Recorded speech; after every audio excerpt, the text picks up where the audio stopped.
डरावनी कहानी। भूतिया हवेली का रहस्य। रवि और उसके दोस्त एक एडवेंचर ट्रिप पर निकले थे। पहाड़ियों के बीच बसे एक छोटे से गांव में उन्होंने सुना कि वहां पास ही एक पुरानी उजड़ी हुई हवेली है जिसे लोग शापित हवेली कहते हैं। गांव वालों का कहना था कि वहां रात में अजीब अजीब आवाजें आती हैं और जिसने भी अंदर जाने की कोशिश की वो कभी वैसा नहीं लौटा। रवि और उसके दोस्तों को ये सिर्फ एक अफवाह लगी। उन्होंने तय किया कि वे रात को हवेली में जाएंगे और खुद देखेंगे कि वहां क्या रहस्य छिपा है। रात का सफर। रात के 12 बज रहे थे। चारों दोस्तों रवि, अर्जुन, निकिता और सोनिया ने टॉर्च और कैमरे लिए और हवेली की ओर चल पड़े। हवेली काफी पुरानी थी, उसकी दीवारों पर दरारें थीं और पेड़ पौधों ने उसे लगभग ढक लिया था।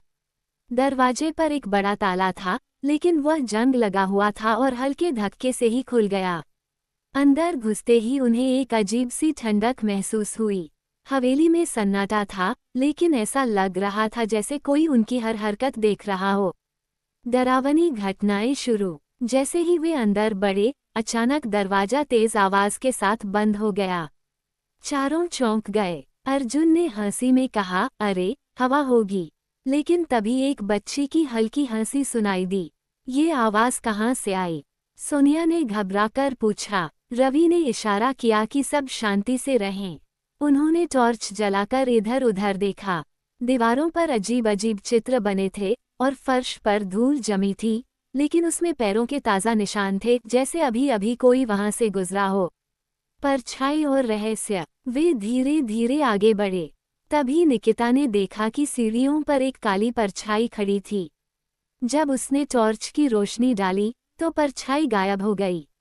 अब चारों को सच में डर लगने लगा। तभी एक कमरे का दरवाजा अपने आप खुल गया। अंदर घुसते ही उन्होंने देखा कि वहां एक पुराना झूला था जो धीरे धीरे हिल रहा था, जैसे कोई उस पर बैठा हो। तभी हवा में किसी ने फुसफुसाकर कहा, चले जाओ, वरना तुम भी फंस जाओगे। भूत का सामना। अब चारों बुरी तरह डर गए। अचानक दरवाजे के पास एक सफेद कपड़ों में लिपटी आकृति दिखाई दी।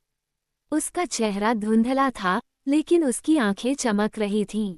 वह धीरे धीरे उनकी ओर बढ़ रही थी। रवि ने हिम्मत जुटाकर पूछा, तुम कौन हो? आकृति ने कराहती हुई आवाज में कहा, मैं इस हवेली की आखिरी मालकिन हूँ। मुझे यहाँ कैद कर दिया गया था। कोई मुझे बचाने नहीं आया और अब तुम भी यहाँ से नहीं जा सकते। भागने की कोशिश। सभी घबराकर दरवाजे की ओर भागे, लेकिन दरवाजा अंदर से बंद हो चुका था। अर्जुन ने किसी तरह खिड़की तोड़ी और जैसे तैसे सब बाहर कूद गए।